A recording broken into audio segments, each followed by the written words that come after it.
Magandang hapon po sa lahat. Narito po ako.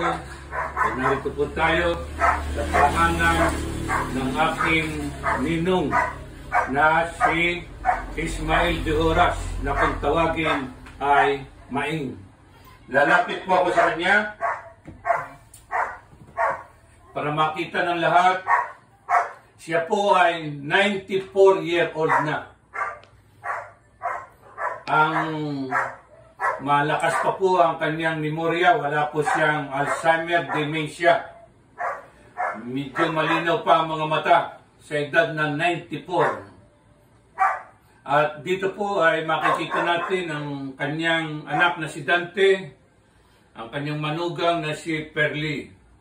Siya po nag-aalaga sa kanya. Noong banggitin ko po at paksain ang lungga ng mga hapon, ay isa siya sa mga naghukay. Siya po ang ating ninong Ismael. Kahanga-hanga ang edad niya sa ngayon, 94-year-old pa.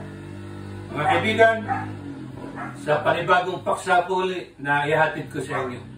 Salamat sa inyo.